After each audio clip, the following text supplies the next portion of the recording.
الحمد شکر بۆ خۆی گەورە الحەمدولله براکەم کارمەندەکە لێوێنەرێکە کارمەندەکە لێوێنەرێک دیارە بنزین هاتیەوە یان غازیان بەتاڵ کردیان ئاگەرەکە لەوە ڕوویدایە تاقینەوە ڕووی داوە ئاگر کەوتوتەوە و لە پاشان الحەمدولله کە هاتنە دەرەوە تەقینەوەی دووەم ڕوودادن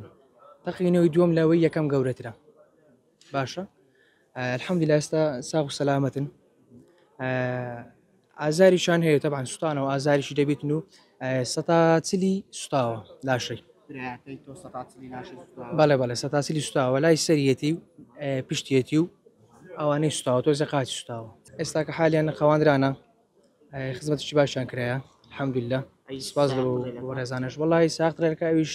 وەبزانم کەمێک بە ئازارترە لەوانی تر وڵایی ساعتێ 8:30 بەیانی بڕداوەکەمان زانی هەر براکەم خۆشی تەلەفۆنی کرد وتی بە برینداری تەلەفۆنی کرد بەڵێ وتی ڕووداوی هەڕوویدا و ئێمەش گەیشتنە سەری وڵا بچوشەکان الحەمدولله سوپاسیان دەکەن بەڕاستی خزمەتێکی باشیان کردین دەست چاویان خۆش بێتن مەمنونیان دەبین خزمەتکی باشیان کردین و لە ئەوەی خۆیان نەکەوتون باش نەخێر نەخێر ئەو شتێکە لای خواوە هاتووە نانە هیچ کاڵایەک دیژان تۆمار ناکەین شتەکە شتەکە خوا هێنایەتی ئێمەژەی بە سەبرون و شکرانی بکەین